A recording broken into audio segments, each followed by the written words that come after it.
If you're looking for a new CPU, especially for a gaming PC, Intel's i5-12400F and a B660 motherboard like this Asus TUF B660 plus Wi-Fi D4 might just be your best bet.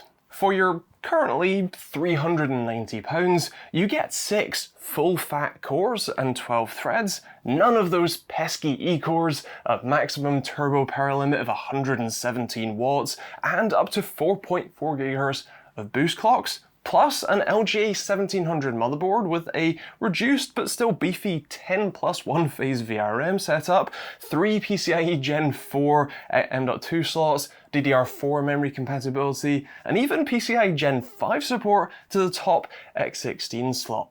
That sounds like a whole lot, but there's a little more to it, so let me explain. The 12400F is one of the few chips in Intel's 12th generation Alder Lake lineup that doesn't offer the hybrid architecture that was kind of meant to be the big deal with these new chips. This only includes 6 of the newest Golden Cove performance cores and a big fat 0 of the Gracemont efficiency cores that you'll find in the primary launch SKUs like the bigger brother 12600K. The performance cores here are also underclocked and logged compared to that 12600K with a maximum boost of just 4.4 GHz versus up to 4.9 on the unlocked chip. That's also reflected in the maximum turbo power figure, as the E-core-less i5 peaks at, like I said, 117 watts versus 150 watts when you add in those E-cores and the higher clock speeds. As for the board, B660 is Intel's more mid-range offering, meaning you can't use this to overclock even if you do use an unlocked CPU.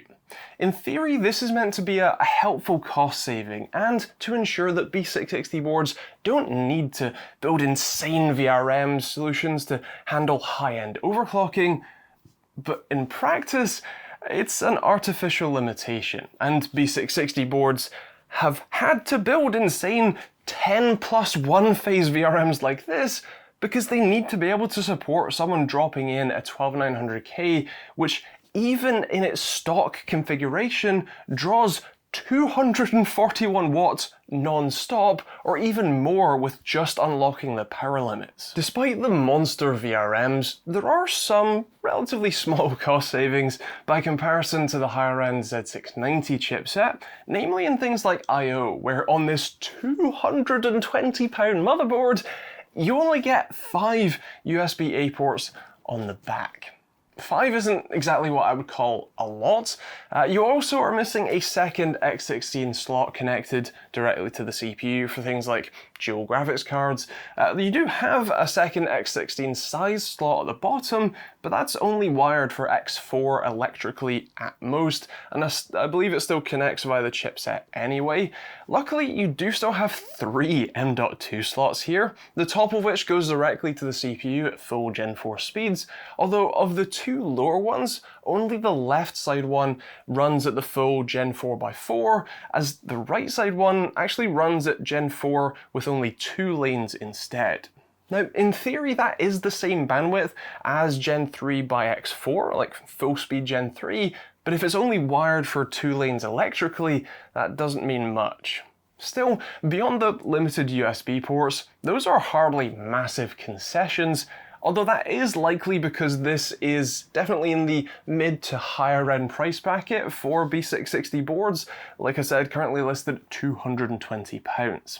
If you'd rather save a buck, your other options start from more like 120, with the more reasonable save a buck options being more like 160 to 180. And speaking of pricing, as best as I can tell, the 12400F will set you back around £170, a full £100 less than the 12600K, and actually about £30 less than what the 5600X is listed for at the moment. Although I should note that a like-for-like B550 motherboard for the 5600X is about £50 less than this one, meaning the overall cost to buy a like-for-like board and CPU would be about £20 cheaper going AMD instead. And that's probably a good thing, because on the the whole, it's just slightly slower than the 12400F.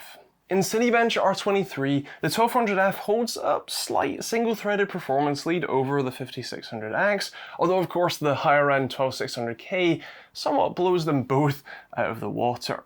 In multi-threaded, it's much the same story, with the 12400F holding a slight advantage over the 5600X, and the 12600K just running off into the sunset by comparison, thanks to both its higher clock speeds and those extra E-cores. In Blender and the BMW scene, it's very much the same story, although I would argue that the 6-second difference between the 5600X and the 12400F is unlikely to be a significant, noticeable difference in use, and realistically, these aren't exactly workhorse CPUs anyway, even if they do perform rather well at it.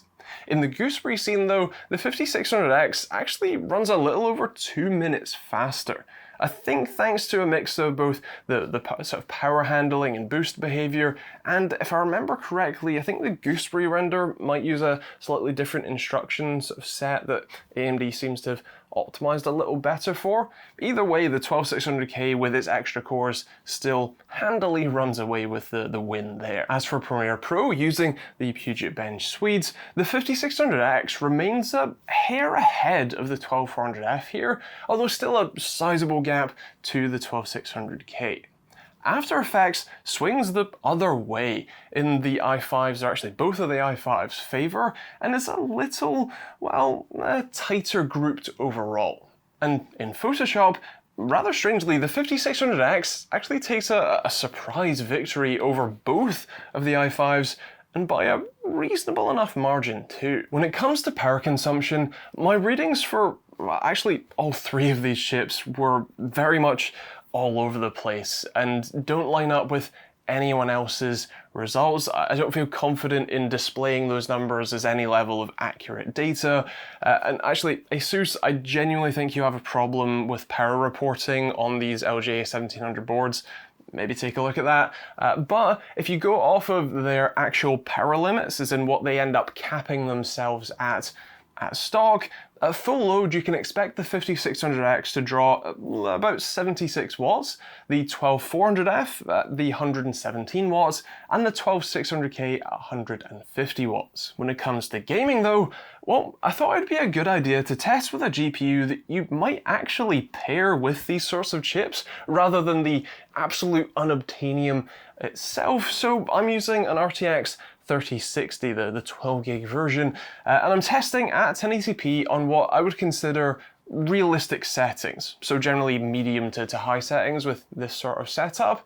Starting off with Tomb Raider on its high preset, with no DLSS I should add, you can see on average that the in-game FPS there's next to no difference there, despite there being a sizable change in the CPU render's average.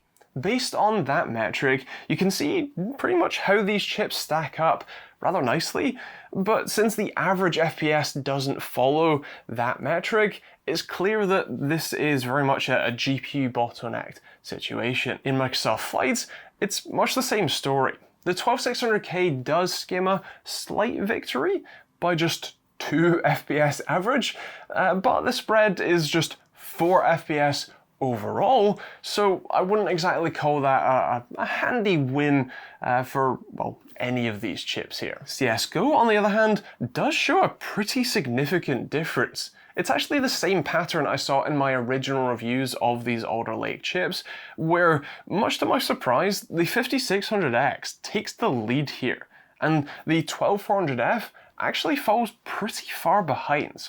Although it is worth noting that it's still running at just shy of 400 FPS average, so it's hardly a big deal in any level of reality. As for Cyberpunk, that is equally going back to the status quo, as it were, just 3 FPS between the slowest, which is the 12400F, and the fastest, the 12600K, and exactly 0.1 FPS difference between the 1200F and the 5600X.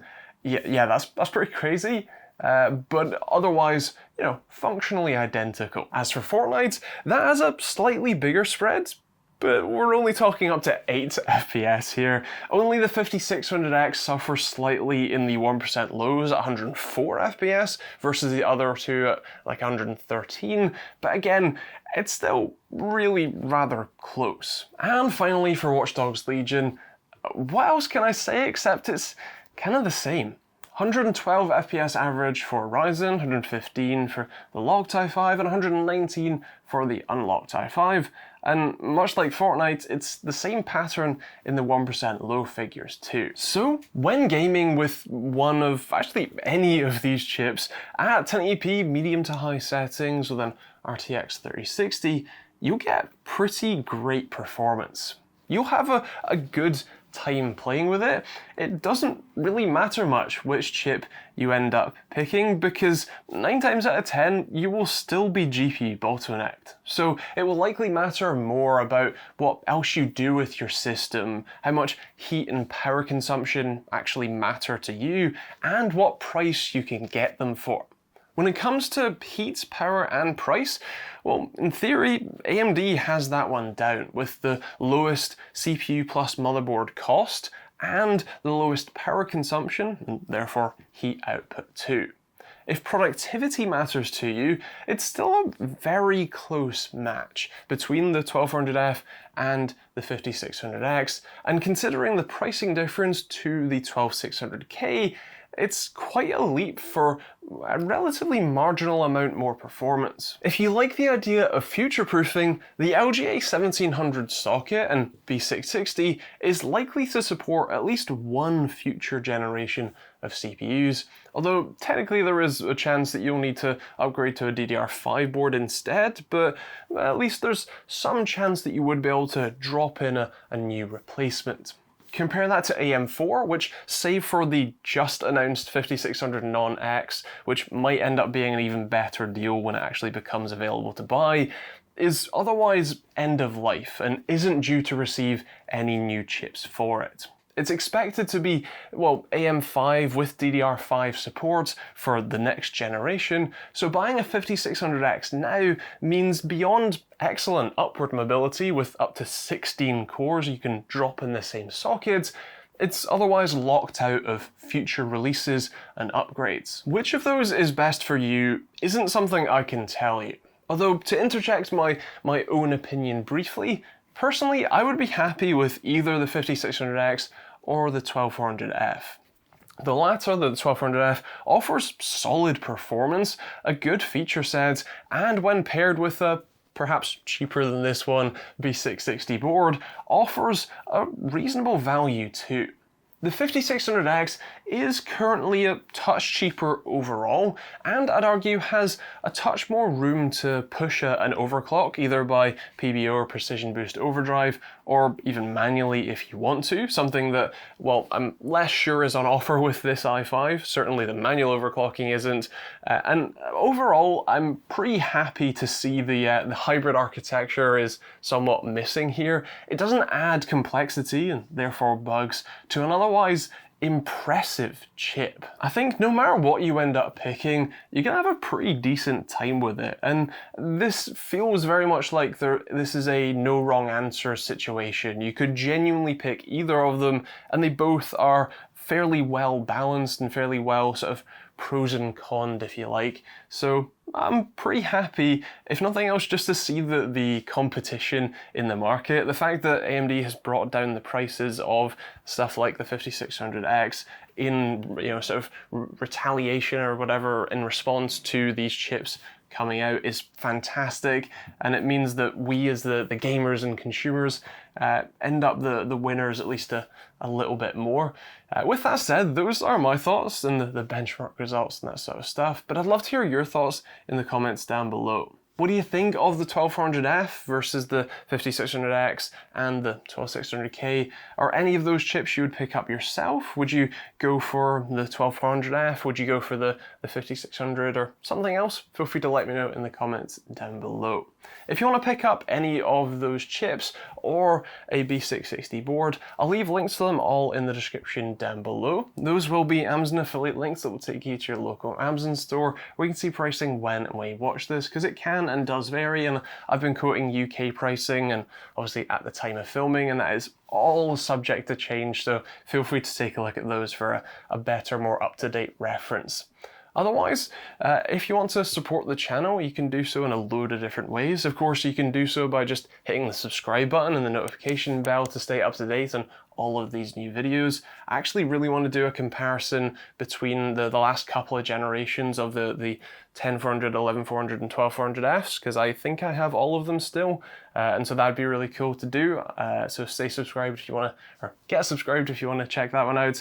Also, you can support directly through the YouTube join button, becoming a YouTube member, or there's Patreon instead if you'd prefer. There's hoodies or t-shirts like this one, or a load of other designs I made myself, and some other affiliate links to places like Overclock UK if you're buying from there, so feel free to check those out in the description. You can also check out more videos on the end cards if you want to keep watching, including the original reviews of things like the 12600K, so feel free to take a look at those. And yeah, thanks for watching, hope you enjoyed it, we'll see you on the next video.